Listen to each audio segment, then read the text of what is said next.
Very good evening, good morning, good afternoon, whatever time you are watching this video. So this is a particular video जहाँ पे हम लोग atoms की बात कर रहे होंगे। ठीक है, इसके बाद हम लोग न्यूक्लियाई करेंगे और अपना जो है मॉडर्न फिजिक्स वो ख़त्म हो जाएगा। ठीक है, लास्ट दो वीडियोस में सेमीकंडक्टर्स और dual nature of radiation and matter हमने कवर करवा दिया है। हम लोग जा रहे हैं एटम्स की तरफ। ठीक है, सो एटम्स शुरू करने से पहले सबसे पहले यही देख लेते हैं कि सिलेबस क्या है अपना, अपने को क्या पढ़ना है नीट के सिलेबस के अकॉर्डिंग।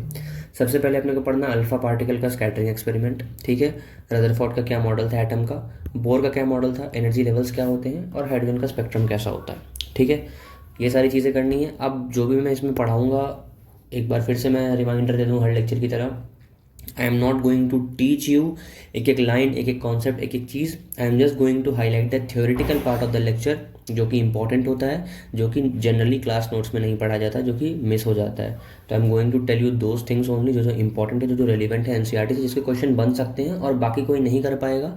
लेकिन जस्ट बिकॉज आप ये वीडियो देख रहे हो, आपने एनसीईआरटी एक बार देख रखी है, मैंने आपको एनसीईआरटी करवा रखी है, तो आपका वहाँ उन बच्चों के ऊपर एक एक्स्ट्रा एज होगा, आप उनसे ज़्यादा आगे निकल सकते हो इस चीज़ में। ठीक है, सो लेट्स स्टार्ट। ऑल्सो आपको ये पीडीएफ कहाँ पे मिलेगी, ये पूरी पीडीएफ जो हाईलाइटेड एनसीईआरटी की है आपको ये मिल जाएगी टेलीग्राम चैनल पे। आपको कुछ नहीं करना है, आप सिर्फ जाना टेलीग्राम पे, @ नहीं भी लिखोगे तो चलेगा, सिर्फ काशिफ रज़ा एम्स लिखना।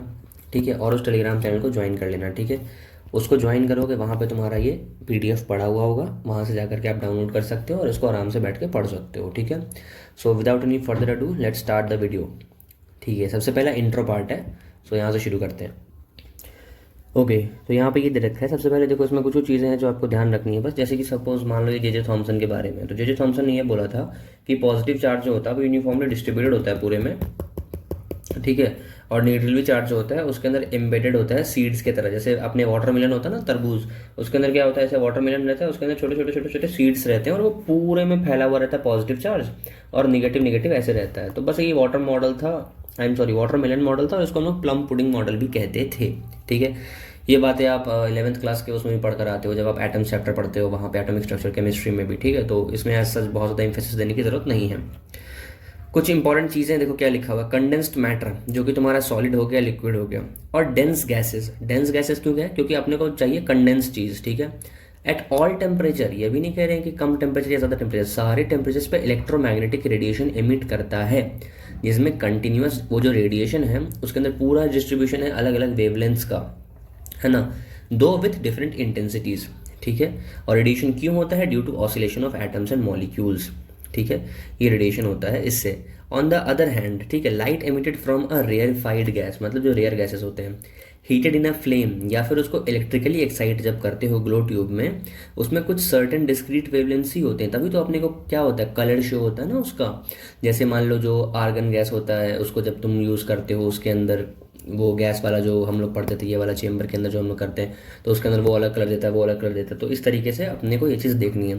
तो ये नई लाइन क्या है, एक बार फिर से मैं तुम्हें समझाता हूँ। इसका ये मतलब है कि जो कंडेंस चीज़ें हो गई, जैसे कि आपका सॉलिड हो गया, लिक्विड हो गया, और कुछ कुछ डेंस गैसेज, है ना, रेयर गैसेज नहीं, dense gases, at all temperature electromagnetic radiation जो होते हैं वो इमिट करते हैं। ठीक है, और इसका जो डिस्ट्रीब्यूशन होता है बहुत सारे वेवलेंथ का रेंज होता है, और इसमें अलग अलग इंटेंसिटीज होती हैं। ये भी चीज़ है कि रेडिएशन जो होता है वो क्यों होता है, it is due to oscillation of atoms and molecules. ठीक है, तो आपको बस यही चीज़ याद रखनी थी कि अलग अलग इंटेंसिटीज पे होता है। लेकिन अगर आपका ये वो है रेयर गैसेज है या रेरिफाइड गैस है, उसको फ्लेम में हीट करते हुए इलेक्ट्रिकली एक्साइट करते हो ग्लो ट्यूब में, तो वहाँ पे एक सर्टेन डिस्क्रीट कुछ कलर का, एक पर्टिकुलर कलर का वेवलेंथ देता है वो। ठीक है, तो जो रेयर गैस होता है वो कुछ कलर का देते हैं, बाकी जो भी होते हैं सारे के सारे क्या देते हैं, उनको हम लोग क्या बोलते हैं, कंडेंस्ड मैटर, वो क्या देते हैं, कुछ वेवलेंथ देते हैं जो कि बैंड में होता है। फिर जो आपका यहाँ पे लिखा हुआ है जोहान जैकोब बाल्मर, ठीक है, इन्होंने कुछ एम्पेरिकल फॉर्मूला दिया था जिससे हम लोग हाइड्रोजन के उसके लाइंस की स्टडी करते थे।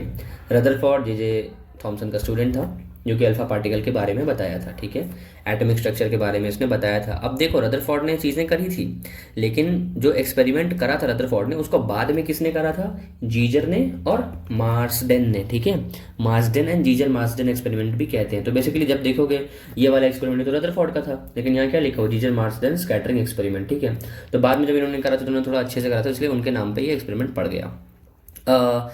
एक्सप्लेनेशन क्या था भाई उसका, कुछ नहीं था, वो प्लानिटरी मॉडल के हिसाब से मानता था, न्यूक्लियर मॉडल को भी। ठीक है। गलती क्या थी रदरफोर्ड केस में कि ये लाइट जो होता है कुछ पर्टिकुलर वेवलेंथ का करता है, ये नहीं एक्सप्लेन कर पाया। दूसरा हाइड्रोजन जैसा सिंपल उसके बारे में नहीं एक्सप्लेन कर पाया, जिसमें सिंगल इलेक्ट्रॉन है, वो कैसे कॉम्प्लेक्स इतना ज़्यादा वो कर रहा है। वही सेम चीज़ है कि एक ये जो कहते हो तुम सिर्फ डिस्क्रीट वेवलेंथ जो होते हैं वही क्यों करते हैं पहली बार। दूसरा इतना सिंपल अगर ये तो इतना कॉम्प्लेक्स वो क्यों करता है। और रदरफोर्ड की कुछ डिस्कवरी अगर आप देखना चाहो तो देख लो, सिंपल सी चीज़ है ये। अल्फा रेज डिस्कवर किया था भाई ने, बीटा रेज भी डिस्कवर किया था। सॉडी के साथ मिलकर के modern theory of radioactivity दी थी भाई ने, ठीक है। थोरॉन नाम का एक पार्टिकल खोजा था, ठीक है। न्यूक्लियस के बारे में डिस्कवरी इन्होंने ही की थी, प्लेनेटरी मॉडल इन्होंने नहीं दिया था, न्यूक्लियस का साइज इन्होंने ही बताया था ऑलमोस्ट क्या होता है। अल्फा पार्टिकल स्कैटरिंग एक्सपेरिमेंट और इसके बारे में अपने को पढ़ना है, ठीक है। अब बस याद रखना कि जो तुम्हारा अल्फा पार्टिकल था ना, ये जो अल्फा पार्टिकल यहाँ से जा रहा है ये 5.5 मेगा इलेक्ट्रॉन वोल्ट का था, इस चीज़ को याद रख लेना। यूज़ क्या किया गया था 83-214 बिस्मथ, ठीक है। 21483 BI, ठीक है, ये था। और 5.5 मेगा इलेक्ट्रॉन वोल्ट्स का अल्फा पार्टिकल था, ठीक है। याद रखना जो फॉइल है वो किसका था, गोल्ड का था, ये बात याद रख लेना। ये आपका स्क्रीन था, ठीक है। और आप ये वैक्यूम में करा रहे थे एक्सपेरिमेंट, ऑल्दो यहाँ बनाया हुआ नहीं है, वैक्यूम में था, ठीक है। जिंक सल्फाइड का स्क्रीन था और एक माइक्रोस्कोप था, देखो ये जो लिखा है ना जिंक सल्फाइड स्क्रीन, और यहाँ पे डिटेक्टर है, डिटेक्टर माइक्रोस्कोप है बेसिकली, ठीक है। तो यहाँ पे फ्लैशेस देखने को मिलते थे जिसको हम लोग सिंटिलेशंस भी कहते थे, वो ये रटने की चीज़ नहीं है, इंग्लिश वर्ड है सिंटिलेशन, है ना। तो बस वही चीज़ है कि ये जिंक सल्फाइड का स्क्रीनिंग था। अब एक इंपॉर्टेंट चीज़ याद रखना कि लेड ब्रिक्स के थ्रू ले गए थे ताकि हम इसको क्या कर सके, चैनलाइज कर सके कि भाई देखो अपने को बीम चाहिए, बीम रे तो इतना सारा निकला होगा लेकिन अपने को सिर्फ इतना सा चाहिए, तो अपने को बीम चाहिए, इसलिए हम लोग लेड का ब्रिक लगाते हैं। लेड जो होता है वो क्या करते हैं, रेडियो एक्टिविटी में पढ़ोगे, अब्जॉर्प्शन करता है जो भी रेज होते हैं उनका, ठीक है। इसीलिए तो थिकनेस कितना है तुम्हारा 2.1 × 10⁻⁷ मीटर, ठीक है। ये तुम्हारा थिकनेस था गोल्ड फॉइल का, इस चीज़ को याद कर लेना, ठीक है। कई बार क्या होता है पूछ लेता है कि कितने ऑर्डर में थिकनेस थी उसकी, ठीक है। ये सब चीज़ें हो गई। ये छोटा सा स्कैटरिंग होता है, गोल्ड का फॉइल, अल्फा पार्टिकल है। बैकवर्ड स्कैटरिंग कितने का होता है, 8000 अगर यहाँ पे मान लो अगर अल्फा पार्टिकल गए होंगे ना ऐसे ऐसे करके, तो उसमें से कोई एक होगा जो पीछे गया होगा, पीछे नहीं मतलब 180 डिग्री पे एग्जैक्टली नहीं, मैं कह रहा हूँ जो स्कैटर हुआ होगा, बैकवर्ड स्कैटर किया होगा, ठीक है। वरना सब जो है आगे की तरफ ही गए होंगे, ठीक है। ये हो गया। बाकी इसके बाद ये देखो ओनली अबाउट 0.14%, ठीक है। ये जो होगा ये 1 डिग्री से ज़्यादा डेविएट करता है, अबाउट 1 in 8000 जो होते हैं वो डिफ्लेक्ट करते हैं 90 डिग्री से ज़्यादा। 0.14% तुम समझ में आ रहा है कितना ज़्यादा कम है, कि मतलब 1 डिग्री से ज़्यादा भी डिफ्लेक्ट हुआ हो, मतलब सब जा रहे हैं ऐसे ऐसे ऐसे, कुछ होगा जो इतना सा डिफ्लेक्ट किया होगा, इतना भी ज़्यादा हो गया, मतलब इतना सा डिफ्लेक्ट किया होगा 1 डिग्री से भी ज़्यादा। और ऐसे जो होंगे वो होंगे कितने तुम्हारे 0.14%। और 1/8000 कैसे होंगे, जो कि पीछे गए होंगे। एक तो होता है कि जगह से थोड़ा सा डिवेट होना, एक होता है कि पीछे की तरफ आना, ठीक है। तो वो पीछे आए थे वो थे तुम्हारे 1 in 8000, ठीक है, 90 से ज़्यादा हुए थे, ठीक है। अब ये देखो बेसिकली कुछ नहीं है, ये ग्राफ है, डेटा पॉइंट जो कि शो करता है स्कैटरिंग ऑफ अल्फा पार्टिकल का, जीजर और मार्डसन का ये था, है ना। और इसमें बेसिकली दिखाता हूँ एक चीज़, देखो पहली चीज़ तो ये कि देखो इन्होंने साइज़ का बताया था, न्यूक्लियस का साइज़ कितना होता है 10⁻⁻15 से 10⁻⁻14। तो अगर ये पूछे कि न्यूक्लियस का साइज़ किसने बताया था, तो आपको वहाँ पे बोलना होता है रदरफोर्ड नहीं बताया था। और अगर आपसे ये ग्राफ पूछा जाता है ये वाला, ठीक है, वेट इसको थोड़ा हल्का कर दो।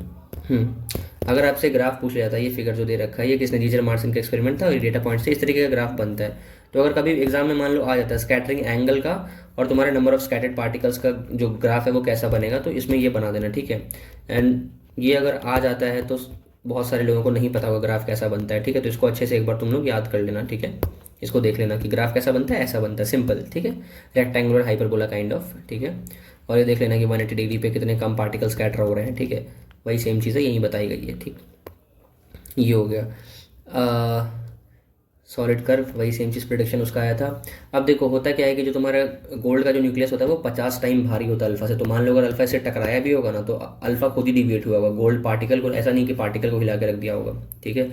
अब ये पूछा जाएगा, ये चीज़ इंपॉर्टेंट है कि कौन से दो लॉज होते हैं यहाँ पे फॉलो होते हैं। तो पहली चीज़ तो ये है कि न्यूटन का सेकंड लॉ फॉलो होता है, दूसरा कूलम लॉ फॉलो होता है, ठीक है। ये चाहो तो सेंटेंस पढ़ लेना पूरा समझने के लिए, बट मेनली अगर लॉ पूछे तो सेकंड लॉ फॉलो होता है और कूलम लॉ फॉलो होता है, ठीक है, सिंपल।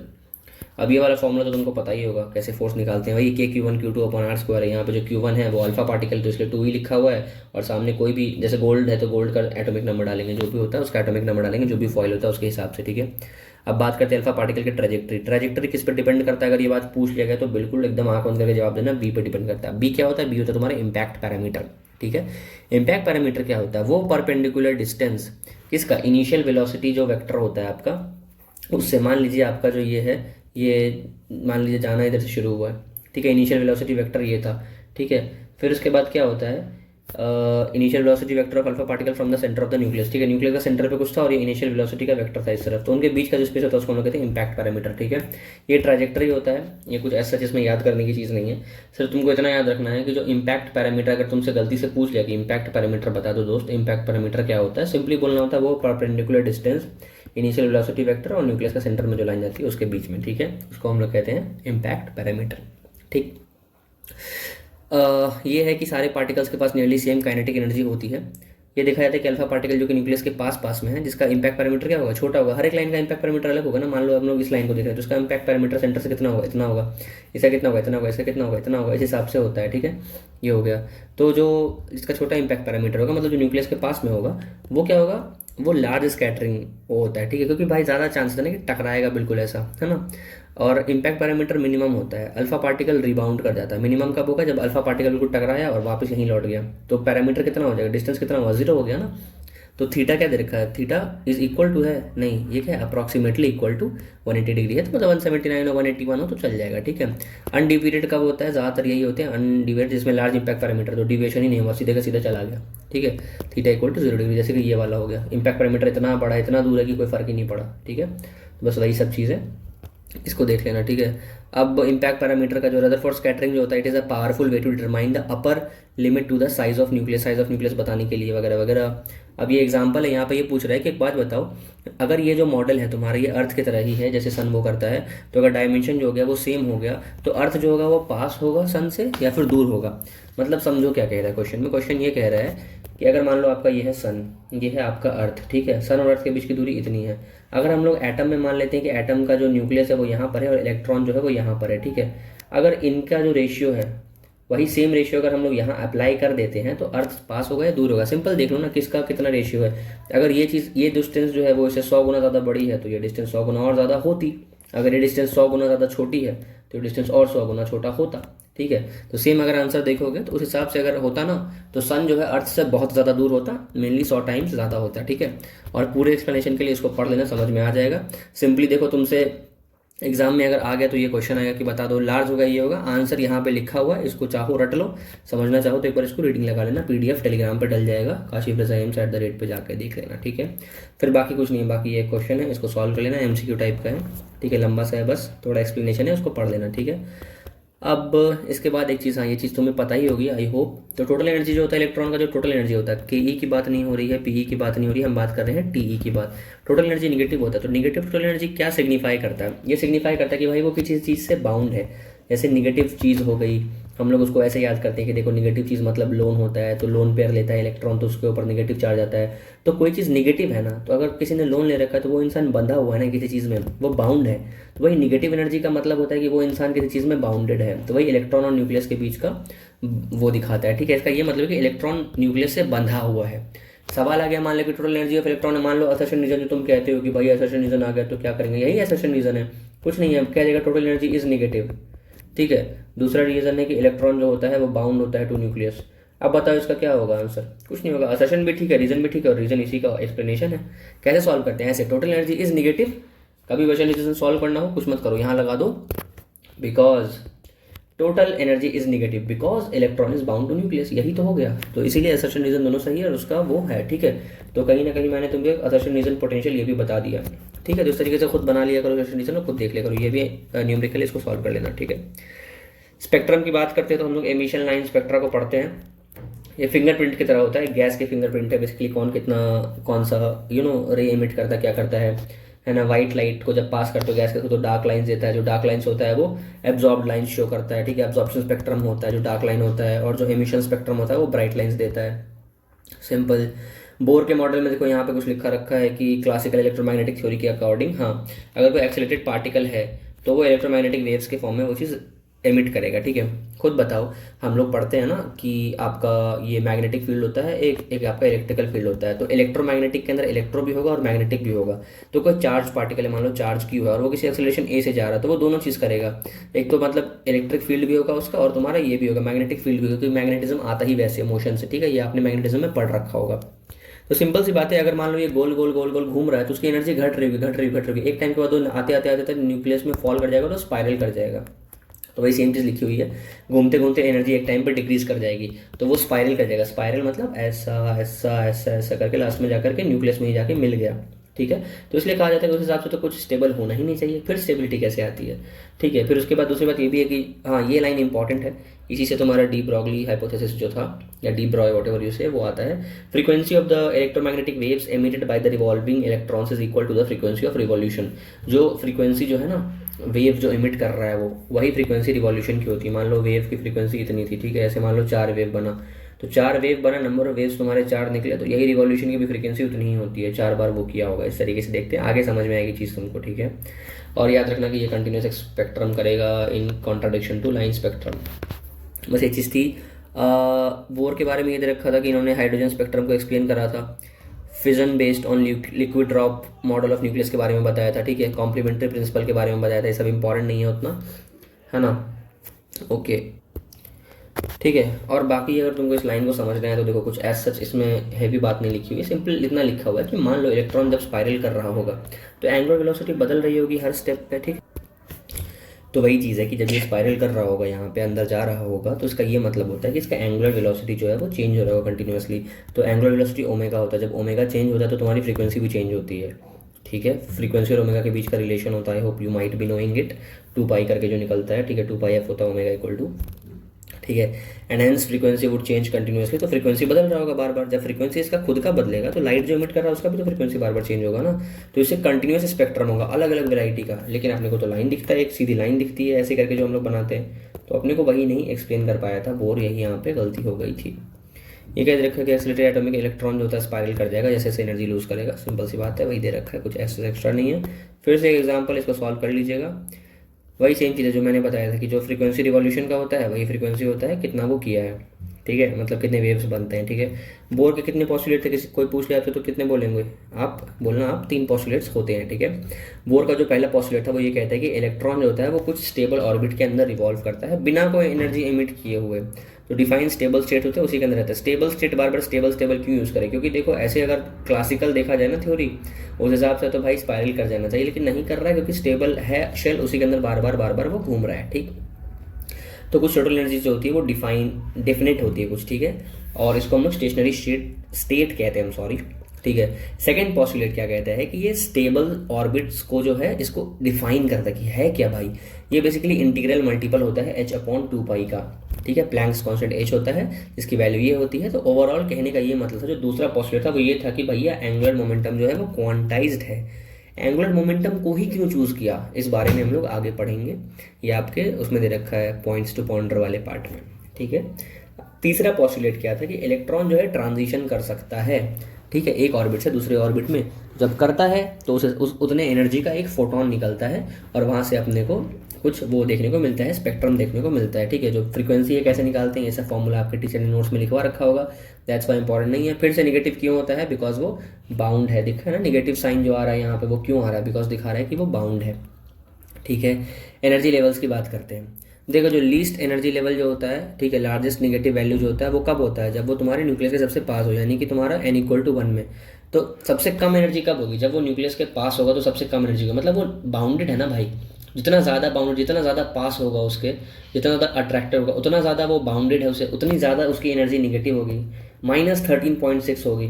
देखो ग्राउंड स्टेट बोलते हैं उसको, n=1 होता है, तो वहाँ पे एनर्जी सबसे ज़्यादा होगी या कम होगी। देखो यहाँ 1.5 है, 3 है, 13 है, नंबर के हिसाब से तो 13 बड़ा होता है, लेकिन निगेटिव में बड़ा है ना, तो और ज़्यादा ये क्या हो गया, छोटा हो गया ये, ठीक है। तो दैट्स वाई ये कहते हैं कि सबसे छोटी एनर्जी यहाँ होती है, सबसे ज़्यादा एनर्जी यहाँ पर होती है 0, जब इलेक्ट्रॉन फ्री हो जाता है। इस रेडियस को हम लोग A0 भी कहते हैं, इसको हम लोग बोर्स रेडियस भी कहते हैं, जो तुम्हारा n=1 वाला होता है, ठीक है। अब इसके अंदर कुछ ऐसा समझने का नहीं था, सिर्फ इतना था कि तुम्हारा ये हाइड्रोजन के बारे में अपने पढ़ रहे हैं, ठीक है। और जो तुम्हारा रूम टेम्परेचर पे कहाँ रहता है, ग्राउंड स्टेट में, क्योंकि भाई देखो n=1 में कितने इलेक्ट्रॉन आ पाते हैं, जितने आ पाते हैं उसके अंदर उतना ही होता है, ठीक है। JK11 लिखते हो ना, तो उसमें N, L, M और S 4 वो होते हैं ना क्वांटम नंबर जो तुम पढ़ते हो एटॉमिक स्ट्रक्चर में, तो N की वैल्यू यहाँ पे 1 होती है, ठीक है। तो उसके अंदर एक ही इलेक्ट्रॉन आता है जो कि ग्राउंड स्टेट में रहता है रूम टेम्परेचर। जब टेम्परेचर बढ़ाते हो तब वो एक्साइट होता है, फिर वो आगे जो भी बढ़ना होता है बढ़ता है, ठीक है। तो एक चीज़ देखो यहाँ पे, एनर्जी यहाँ पे देख रहे हो डिस्क्रीट है, मतलब एक लाइन में है, लेकिन यहाँ देखो ये समुद्र जैसा क्यों बना हुआ है, लेकिन इतना ज़्यादा ऐसे क्या है ये कि इतना ज़्यादा यहाँ पे एनर्जी इतनी क्यों है, आयनाइज जब जीरो के बाद ऐसा क्यों है, देखो ऐसा होता है कि जीरो के बाद कुछ भी एनर्जी हो सकती है। मान लो तुमने आयोनाइजेशन एनर्जी दी और इलेक्ट्रॉन जो है जंप करके निकल गया वहां से बाहर, न्यूक्लियस के बाहर। अब तो वो आज़ाद है, अब वो कुछ भी कर सकता है, कितनी भी एनर्जी ले सकता है, कुछ भी कर सकता है। तो कुछ फिक्स नहीं होता है कि इतनी ही एनर्जी होगी या इतना ही इलेक्ट्रॉन वोल्ट, जैसे यहाँ पे फिक्स है ना, इतना ही रहेगा जब शेल 2 में। तभी तो कहते हैं स्टेबल फिक्स्ड एनर्जी वाला होता है। तो यहाँ पे फिक्स्ड एनर्जी है, ठीक है, बट यहाँ पे जो एनर्जी है वो फिक्स नहीं है, ठीक है। अब ये चीज़ मैं कहाँ से बोल रहा हूँ, मैं यहाँ से बोल रहा हूँ। देखो इलेक्ट्रॉन पे कोई भी टोटल एनर्जी हो सकती है 0 इलेक्ट्रॉन वोल्ट के ऊपर। यहाँ पे इलेक्ट्रॉन फ्री होता है, इसीलिए यहाँ पे कंटिन्यूम है एनर्जी का। कंटिन्यूम मतलब एक ऐसा सा पूरा वेव फॉर्म है, पूरा कंटिन्यूस फॉर्म में है, ठीक है, इसके ऊपर। बस यही सेम चीज़ थी। अगर मान लो ये पूछ लिया ना एग्जाम के अंदर कि ये ऐसा क्यों दे रखा है, तो सिंपल सी बात है भैया कि उसके ऊपर उसकी कुछ भी एनर्जी हो सकती है। ये लाइन आपके एनसीईआरटी में लिखा हुआ है सर। डार्क लाइन्स क्या दिखाते हैं, एब्जॉर्प्शन स्पेक्ट्रम दिखाता है गैस का, ठीक है। एंगुलर मोमेंटम जो था क्वांटाइज होता है, ये बोर्ड का कौन सा पॉस्टुलेट था, दूसरा पॉस्टुलेट था, ठीक है। अब वेव नेचर जो होता है ये होता है, फिर उसके बाद फिर डेविसन और जर्मर थे, इन्होंने बाद में इस चीज़ को वेरीफाई किया था, वेव नेचर ऑफ इलेक्ट्रॉन को, ठीक है। ये हो गया। ओनली वेव, हाँ, ओनली दोज वेवलेंथ सर्वाइव कर पाते हैं जिसमें क्या होता है, नोड होता है एंड पे और स्टैंडिंग वेव फॉर्म करते हैं स्ट्रिंग में। जैसे मान लो स्ट्रिंग है, तो स्ट्रिंग के अंदर जो वेव्स बनते हैं तुम्हारे, तो स्टैंडिंग वेव्स मतलब क्या होता है, जहाँ पे नोड्स आते हैं, ये नोड है, बीच में जो बना वो इंटर नोड कहलाता है, ठीक है। तो ये जो फिक्स्ड होते हैं ना, जो फिक्स्ड चीज़ें होती हैं, ठीक है, इसको हम लोग ये कहते हैं ये फिक्स्ड चीज़ें हैं, ठीक है। तो वहाँ पे क्या होता है, जो फिक्स पार्ट होता है सिर्फ वो सर्वाइव कर पाता है। तुमको इसको इस तरीके से देखना है कि अगर तुमसे पूछ लिया जाए कि मान लो अगर वेवलेंथ हम लोग बनाते हैं इसमें, ठीक है, स्ट्रिंग को जब प्लग करते हैं, ठीक है, तो कौन सा वेवलेंथ सर्वाइव कर पाता है, उतना तुमको बोलना है जिसमें नोड होता है वो सर्वाइव कर पाता है, क्योंकि वो फिक्स होता है। और उस टाइप के वेव्स को हम लोग स्टैंडिंग वेव्स कहते हैं। यहाँ तक समझ में आई बात, ठीक। देखो एक बात फिर से समझो, अगर तुमको बहुत ज़्यादा अच्छे से चीज़ें समझ नहीं आ रही, एक एक डेप्थ, एक एक लाइन, एक एक वर्ड अच्छे से, तो इस बात को भी समझो कि तुम्हारे पास सिर्फ 30 दिन बचते हैं। अगर तुम डेप्थ में घुसने बैठ गए तो बहुत लंबा लेक्चर हो जाएगा, अपने को उतना जानना नहीं है। एग्जाम में भाई लिखा हुआ है नोट, जो बच्चा कुछ नहीं आता नोट देकर टिक मार देगा, आंसर उसका सही हो जाएगा, ठीक है। कोई तुमसे वहाँ पे वाइवा नहीं लेने जा रहा कि तुम्हारी नॉलेज साइंटिस्ट वाली है या नहीं। अभी के लिए इसको सिर्फ इतने तरीके से याद करो, इससे ज़्यादा तुमको नहीं समझना है अभी, ठीक है। अगली चीज़ ये है कि एक वेवलेंथ होता है और दो वेवलेंथ होता है, या कोई भी इंटीग्रल नंबर होता है ना, n इक्वल टू कोई भी इंटीजर होता है 1 2 3 4 5, ठीक है। और ये चीज़ है, इनका ये कहना है अगर इंटीजर में वो वेव बन रहा होगा तब तो ठीक है, लेकिन अगर मान लो वेव विथ अदर वेवलेंथ जो होते हैं वो आपस में इंटरफेरेंस कर लेते हैं और जब रिफ्लेक्ट करते हैं जो भी आपस में, तो उनका एम्पलीट्यूड 0 पे चला जाता है, तो वो कुछ सिग्निफिकेंस का नहीं होता है। तो इसीलिए ये कहा जाता है कि इंटीजर चाहिए होता है 1 2 3 4, 1.5 नहीं हो सकता, क्योंकि वहाँ पे क्या हो जाएगा, रिफ्लेक्ट कर जाएंगे, आपस में इंटरफेयर कर जाएंगे और 0 पे चले जाएंगे, ठीक है। mvrnh/2 होता है, ये बात आपको पता होगी। डिस्क्रीट ऑर्बिट होता है, एनर्जी लेवल्स होते हैं, भाई सेम चीज़ बात पे। सेकंड पॉस्टुलेट क्या था, क्वांटाइजेशन था, सिंपल। अब बोर मॉडल की कुछ कुछ लिमिटेशंस थे, क्या कहते हैं, ये एग्जाम में आ सकता है। पहला ये कि 2 इलेक्ट्रॉन वाले बात उसके एटम का कुछ एक्सप्लेन नहीं कर पाया, मतलब हाइड्रोजन लाइक एटम्स को एक्सप्लेन कर पा रहा था जिनमें 1 इलेक्ट्रॉन था लास्ट में, लेकिन बाकियों का नहीं कर पा रहा था। हीलियम में 2 इलेक्ट्रॉन होते उसको नहीं कर पा रहा था, है ना। दूसरा इसका ड्रॉबैक क्या था कि ये जो फ्रीक्वेंसीज के बारे में बता रहे थे, जो स्पेक्ट्रम होता है, तो एमिशन के अंदर क्या होता है, कुछ कुछ का वीक इंटेंसिटी होता है, किसी किसी का स्ट्रांग इंटेंसिटी होता है। ये क्यों होता है, ठीक है, किसी किसी का वीक इंटेंसिटी, किसी का स्ट्रांग इंटेंसिटी होता है, वाई। तो ये बात भी वो नहीं बता पाए थे। तीसरी बात ये चीज़ थी, मतलब ये दूसरी के बाद ही है लास्ट में, कॉम्प्लेक्स एटम के लिए हम लोग को नई थ्योरी फिर इस्तेमाल करी जिसको हम लोग क्वांटम मैकेनिक्स कहते हैं, ठीक है। तो आपका चैप्टर हुआ ख़त्म। और दूसरी बात क्या थी, यहाँ पे ये लिखा हुआ कि थॉमसन का क्या था, तुम्हारा स्फेरिकल क्लाउड था, इलेक्ट्रॉन से मेट था, भाई वाटरमेलन मॉडल जो मैंने बताया था। रदरफोर्ड के अंदर क्या था कि तुम्हारा जो मोस्ट ऑफ द मास जो होता है, पॉजिटिव चार्ज कंसंट्रेटेड होता है टाइनी न्यूक्लियस के अंदर, typically 1/10,000 size of an atom. क्या बोला मैंने, 1/10,000 मतलब 10⁴ होता है, ठीक है। उसके अंदर जो होते हैं उतना साइज का डिफरेंस होता है, ठीक है। एंड ऑल पॉजिटिव चार्ज होते हैं कंसिडर टाइनी न्यूक्लियस के अंदर 1/10,000 साइज ऑफ, ये हो गया, ठीक है।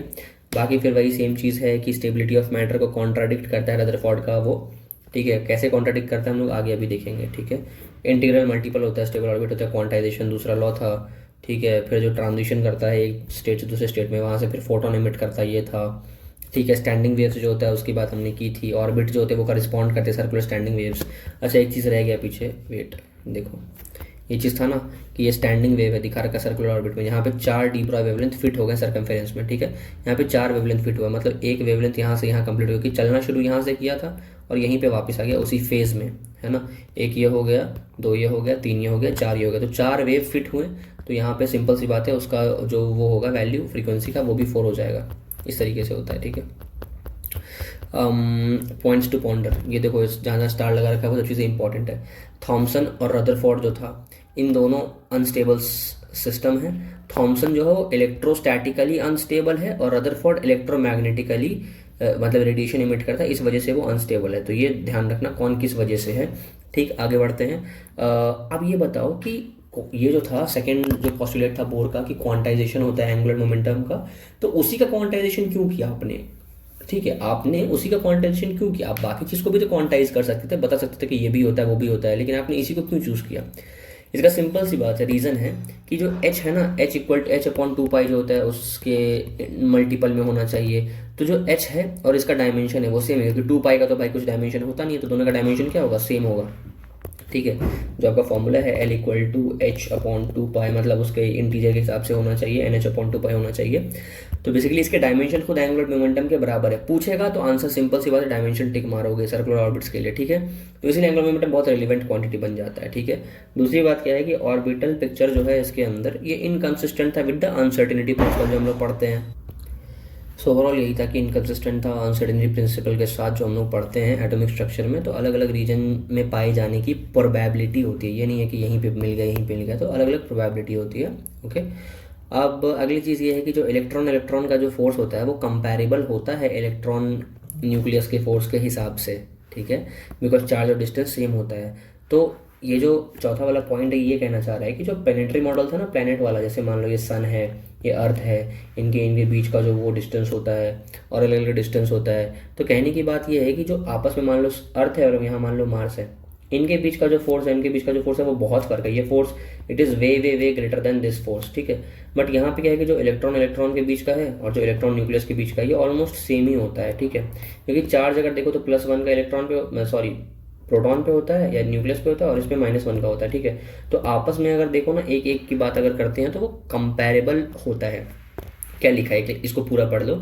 Unlike the situation in the solar system जहाँ पर प्लैनेट फोर्सेस बहुत छोटे होते हैं as compare to gravitational force between force of sun on each planet, because sun का मास बहुत ज़्यादा है एज कम्पेयर टू किसी भी प्लैनेट से। मतलब ऐसा भी नहीं कि कंपेरेबल थोड़ा बहुत ज़्यादा, बहुत ही ज़्यादा है, तो इसीलिए नहीं हो पाता। On the other hand electron electric force of interaction comparable होता है मैग्नीट्यूड में to the electron nucleus electrical force, because charges और डिस्टेंस जो होते हैं वो क्या होते हैं, ऑलमोस्ट सबके सेम होते हैं। ठीक है, यही बात थी आपको जो समझनी थी। ठीक है, क्वांटम थ्योरी का फाउंडेशन कौन डाल दिया था? बोर भाई डाल के चले गए थे, क्योंकि क्वांटम नंबर जो होता है हम लोग पढ़ते थे, लेकिन बोर भाई जो थे N L M और S में से कौन सा बता के गए थे? सिर्फ ये, लेकिन शुरुआत तो की थी, ये बताया तो था, बस यही बात है। ठीक है, 4 होते हैं। ठीक है, but for a pure coulomb potential the energy depends only on n। ठीक है, बहुत फालतू बात है, लेकिन मैं तुमको बोलूँगा, हंसी आएगी तुमको ये सवाल, लेकिन कभी बनेगा नहीं, लेकिन आ गया तो सोचो ना, पूछ लिया कि प्योर कूलम्ब पोटेंशियल जो होता है उसमें एनर्जी किस पर डिपेंड करती है? कौन बता पाएगा इसका आंसर? सोच रहे हो, कोई नहीं बता पाएगा, लेकिन इसका आंसर n होगा। और फिर से अगर कोई ये सुन के ये सोच रहा है कि मैं तुमको फालतू की चीज़ पढ़ा रहा हूँ, ये सब आने वाला नहीं है, ये नहीं है, मैं कब कह रहा हूँ आएगा, लेकिन अगर आ गया तो तुम you have to be prepared, बस उस चीज़ के लिए ये चीज़ है थियोरिटिकल, कुछ बचे ना। मतलब सोचो मैं इतनी छोटी से छोटी चीज़ पे तुमको बता रहा हूँ, इट मीन्स कि मैं ये चाहता हूँ कि तुम्हारा एक एक चीज़ कवर हो जाए, ना कि सिर्फ ऐसा हो कि तुमको ऊपर ऊपर चीज़ें बता दूँ जितना तुम्हारे काम का हो। सारी चीज़ जान के जब कि अगर कुछ भी कितना भी पेपर टफ आ जाए तुमको सब आना चाहिए, बस यही मेंटालिटी होनी चाहिए। एक ट्रू वॉरियर की यही मेंटालिटी होती है दोस्त। बाकी ये है कि क्लासिकल फ्रीक्वेंसी ऑफ रिवॉल्यूशन जो होता है ये इससे कनेक्टेड नहीं होता है। ऑल्सो बोर के मॉडल में डिफरेंट क्या था, जो हम लोग कहते थे ना जो रिवॉल्यूशन की फ्रीक्वेंसी होगी वही फ्रीक्वेंसी होगी स्पेक्ट्रम लाइन पे जो वो एमिशन करता है, तो वो उसके बराबर नहीं होता है। ठीक है, it is not connected to the frequency on spectral line. बाकी बोर का मॉडल कैसा था, क्लासिकल या नॉन क्लासिकल? सेमी क्लासिकल, आधा आधा। ठीक है, 3 पॉस्टुलेट थे भाई के, है ना, और 3 पॉस्टुलेट्स थे सिंपल। और ये 3 पॉस्टुलेट्स नहीं है, ये है कि उसका फ़ायदा क्या था। ये था कि सिर्फ 3 पॉस्टुलेट में सारी चीज़ें समझा के रख दी, जैसे हम आपको 25-30 मिनट के अंदर पूरी NCERT करा दे रहे हैं। तो बोर भी हमारे तरह ही थे, सॉरी। बाकी क्लासिकल फिजिक्स जो था उसके काफ़ी कॉन्सेप्ट थे इसमें। और एक चीज़ इन्होंने ये बताया कि कैसे थ्योरेटिकल फिजिसिस्ट जो होते हैं ना भाई, अपनी थ्योरी को उसको करने के लिए कुछ भी प्रेडिक्शन बना देते हैं, कुछ भी रैशनलाइज कर देते हैं। बस यही था, बाकी के साइजेस सारे कर लेना। और फिर से वही कह रहा हूँ कि अभी अपने को हिम्मत नहीं हारनी है, अभी मंजिल दूर है, मंजिल बोलते हैं वो मीम आता है तो इसलिए बोला मैंने। बाकी इसके सारे नोट्स जो हैं काशी प्रसाद टेलीग्राम चैनल पे तुमको मिल जाएंगे, पढ़ते रहो और अच्छा करते रहो। मिलते हैं अगले वीडियो में, है ना। चैनल को सब्सक्राइब कर लेना यार, इतना ज़्यादा डेप्थ में तुमको कोई नहीं बता रहा होगा यूट्यूब पे, मजाक सेट के बता रहा हूँ, खोज लो अगर है तो। बाकी all the very best, see you in the next video, take care and bye.